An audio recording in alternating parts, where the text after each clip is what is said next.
what is the official name going into this year's event? The official name this year is Challenge ALS Florida. Okay. But people will call you guys what, Florida ALS? Is that because that's what I've been seeing?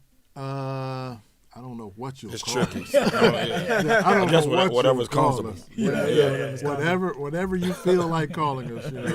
As long as we get that check at the end. That's it. That's all that matters. That's it. Now, speaking of that, you guys have been in this for a while, and you've come pretty close, but it's still out there to get. Right. How many years have y'all competed in the tournament now, and give us a little bit of history of your last couple performances? We've been in the tournament now 4 years, I believe it is. Yeah, 4 years, because we did not get in the COVID. The funky COVID year. Yeah, That's got right. real weird. Yeah, we didn't get in that year. So we've actually been in there 4 years. Nobody has actually said it, but I'm sure we have one of the better records percentage-wise in TBT, because we're above 70%. Oh man. And Yeah. there's not a lot of teams doing that. Right. Yeah, that's what I kind of wanted to get into, because I know you guys reached the final or the final four. Final four. Yeah, Final we four. Made the final four, yes. Okay, but you've never gone out early. You've always got a couple rounds in. Yes. Yeah. For sure. And last year was Final Four appearance, or? Yeah. Last year was the final 8 appearance. Okay. The year before was Final Four. Correct. Okay. And have both of you guys been associated with the team since the first run? Since the first? He has. Yeah. He has. I came on board. Iron came on the second year. Yep. The second year. Mm-hmm. So like, what has there been a big difference in the competition level from the beginning till now, as far as the level of guys that's coming into this tournament? Well, I think so. Some people say so. Yeah, I think so. There's been a bigger difference in the quality of our team. Okay. Our That too. team seems to get better and better with more talented players each year. So as far as the other teams are concerned, I'm not really that concerned with what they're doing. Yeah. We're getting better, so that's my biggest thing. Yeah. That's good. Yeah, I think the tournament's become a lot more popular over the years. So I think each year the competition level has risen just based on the popularity. Guys seeing it on ESPN, guys want to be a part of it. You got guys that are at the end of their career saying, "Hey, I want to, compete, stay relevant, have a good time with maybe former teammates or guys that they're playing in the summer with, etc." So, I mean. Yeah, I was going to say a pretty good chunk of the field is like college alumni-based teams. Absolutely.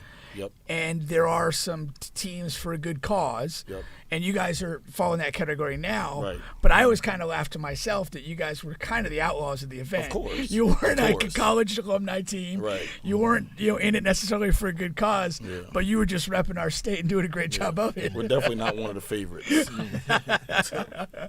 And that's the thing. We were initially in it just to represent Florida. People think that Florida is just a football state, and for all intents and purposes, it is. But guys here can hoop too. Right. Yeah. Don't sleep on our Guys here basketball. can hoop too, and our game seems to translate all over the United States because we play a more physical brand of basketball here in Florida. A lot of guys out west have a different style than up north, but physicality translates everywhere. Yeah. And It's funny you say that. While I got Keith Clanton highlights rolling on. Speaking of physicality, right? yes, The big load. yes, exactly. Yeah. So when you say that the quality of your teams have gotten better each year, but it hasn't been. You guys don't do like a big makeover every year. I mean, No.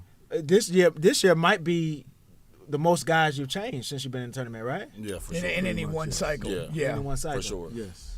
So what led into that? And also I think we heard you guys are kind of getting players from that ALS team that was in the tournament last year. Yep. So Yeah. Well, when we combined with ALS,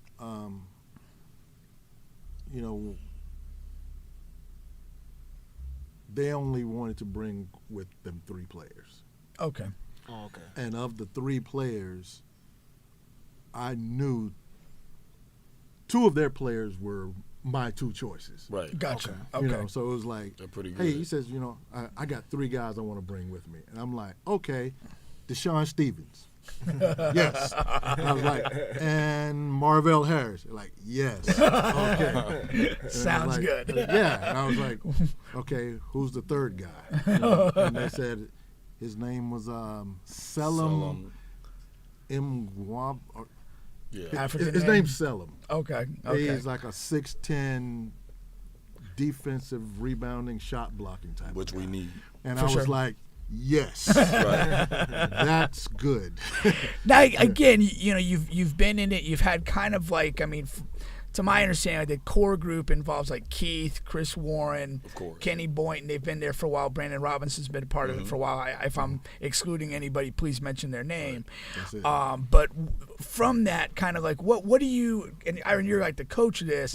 What are you looking for in terms of a piece that you might want to add to the team? And I know you got your group this forward. Of But course. what qualities are you looking for that you think is going to be a good match with what you already have? Honestly, we're looking for guys that aren't heroes, that want to be, system guys that fit our system, guys that will gel with our guys. I feel like we were missing someone else that could space the floor, that's a little bit younger, that can shoot the basketball, bringing on Fletcher McGee Okay. for that role. And I think we were missing another big that's more of like a rim runner. You can throw lobs to him, Right. put him in a dunker spot, a little bit more, with a little bit more pop than Keith may have, because Right. obviously Keith is unstoppable. Yeah. But sometimes he's kind of left out to dry by himself. Yeah. At that 4 or 5 spot. So Yeah. we need somebody to kind of help him out, and guys we can bring off the bench to give him some rest every now and then. Sounds good. Now, one of the things, and I've done some coaching myself, it's like when you go into an event like this, what type of conversations do you have with guys as to what their role or their expectation might be on the roster? Are you pretty honest with guys directly, or you do kind of leave it open because maybe you don't know who's going to be a bigger factor than you think? Of course, that's always a tough position to be in. I mean, that's something that we start with our practices. Obviously, we try to practice as much as we can before we get, into the tournament play. Having conversations with guys in private training sessions, boosting their ego as much as possible, letting them know how we feel about their game, where we want to put them when we do start playing in tournaments. And then once we get there, obviously, most of our guys are pros, so they kind of have a feel, right? But the goal is for everybody to be the best version of themselves within their particular role. And that's kind of what we do, year in and year out, is put guys in roles and make sure that they're, doing the best that they can in their relative roles. Gotcha. Yeah, and just to elaborate that on that a little bit, we do a lot of scouting of the guys beforehand. For Yeah. sure. So therefore, we know what they're capable of before they get to practice. Yeah. And we have a lot of conversations amongst ourselves. Yeah. And the biggest thing is we try to have guys play your game. You know what your game is right now. Don't try to go outside of yourself and do too much, or don't take a step back and limit yourself. Right. Because Yeah. when we put you in the game, we expect you to be you. That's what Right. we scouted, and that's what we That's expect. that's Right. what we Yeah, expect. yeah, that's a good point. And Bub and I were kind of talking a little bit. Like, my sense of things is when a guy is a pro, he definitely has a good understanding of what he is Right. and what he does. Right. A lot of times when guys aren't necessarily pros but have talent, Right. one of the biggest issues for me is they don't even understand what they are Right. on the court. Of course. And I think that's a big challenge or a big divide for guys to get over to actually sure. become pros. Right, of course. Of course. And I know you train high level guys. Right. I mean, if you could elaborate on that, please do. And Yeah, for sure. That's always a tough spot because, basketball obviously is an egotistical game, right? And we're men and we're competing. And so everybody wants to feel like we're better than what we are, right? So it's tough sometimes when you have to tell guys, like, yeah, you're okay at this, but you're great at that. And so we just want you to be great at that. And I think once their awareness changes, they look a lot better, and they end up playing at higher levels. There's a bunch of guys right now that are super talented, but aren't in the NBA just based on not being able to accept that and accept roles and accept their limitations. Yeah. And, there would be a lot more people that would be making it if they were to be more aware and accept, their strengths and their limitations. So. Got it. So, Go ahead.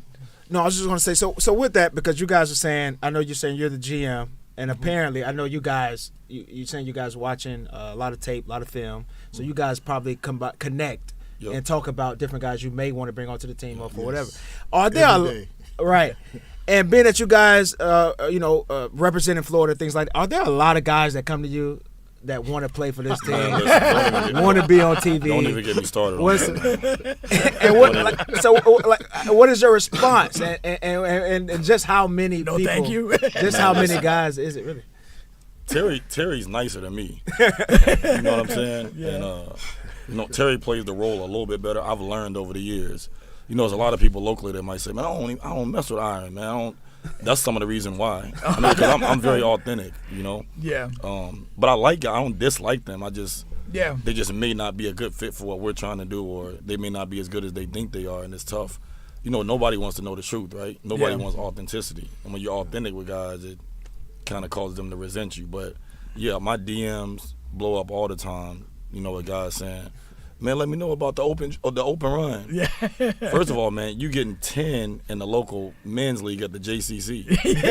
So, you know what I'm saying? Like, let's just stop right there. You're talking about the TBT, man. It's not like what you see. That's true. That's true. Then you see dudes posting highlights of them, like maybe playing against one of our guys or like somebody that I train who's just in the open gym, not playing hard at all. Right. Make a reel, they make a reel about it, and they're like, "Man, see, I told you." Like, man, stop, man. And Let it go. That's another thing too. That's a real thing, man. Social media is. Yeah. Oh man. But like the point you made it to another, like a very good player could just be playing in a run, and they're not necessarily going hard. No. And like, okay, you make a play on them, like you ain't making that same play when it matters. I was just gonna say a high leverage moment, like when it really matters, just like what you just said. That makes a big difference. Yeah. If you think it's gonna be be like that when it's, game point or for the money in the TBT. It ain't happening. Yeah. And that's why one of the reasons it's hard to bring on guys that you don't know. Right. And we don't know. Because I call people all the time about guys that I don't know to try and get a feel for them before I can get them in the gym. Right. Yeah. Because I just this last tournament, we tried to put a couple of guys on a team so we can get a look at them. Yeah. In these high leverage moments, and it's different. Right. They don't. People don't understand it, but it is different when you get in these high leverage moments. Yeah, for sure. Totally different. The difference between LA Fitness and then playing in, a 5K money tournament, and then a 50K money tournament, and then there's the TBT. Like the TBT is unlike any of those. Right. It's pretty much the highest level of that. Yes. That you're gonna have. You got pros playing. Yeah. Guys that have a great feel, guys that are aware, guys that understand, the clock, time, space, situation. It's not just running up and down playing hard. Yeah. It's about playing with intent and with a purpose and understanding what the hell is going on. So I love that. It's a little different. It is different. Yeah. This year's journey, where do you guys open play? Who do you play against? What are we looking at? We're in West Virginia first. West Virginia? I don't know who we play. We play our first game against the Georgetown alumni. Okay. And what's the day of that game, and do you know the time? July 25th is the first day, and I believe it's either 12 or 1 o'clock we play. Okay. And it's on one of the ESPN family of channels. Yes. Okay. They got about 62 of them. Yeah, it was funny back with the dodgeball movie when they referred to the Ocho. Right. But they've legitimately got more than that. Yeah. That's funny. Do you guys feel comfortable maybe discussing some of the other names that you guys were thinking about for this team? That aren't on board or that actually are? That were in the mix. Yeah. Okay. You feel comfortable discussing it? Yeah. Terry, don't do it, Terry. No. Terry. No. There's a few guys like Terry. I'm not going to talk bad about anybody. No, I'm just saying, but you gotta. Okay. There's guys that are not on the team because they can't be here. Right, Okay. that You know, too. Drew Smith is one of them. He's played with us in the past. Yeah. Okay. Okay. Drew was one of our main guys, and he's not able to be here this year because he's got a job in Germany. Gotcha. Okay. No, I'm sorry. He was in Germany. He's now in Mexico. Okay. So he's one of the guys that can't be here. You know, there's people that can't be here for health reasons. Right, that too. Yeah. You Yeah. know, so, you know, we're not. But gonna, that's different. Yeah. yeah. We can discuss that. You know, we're not going to talk about the guys that Aaron just didn't like. That's not true. That's not true. But I was gonna. If anybody watching this, that's not true. But I was gonna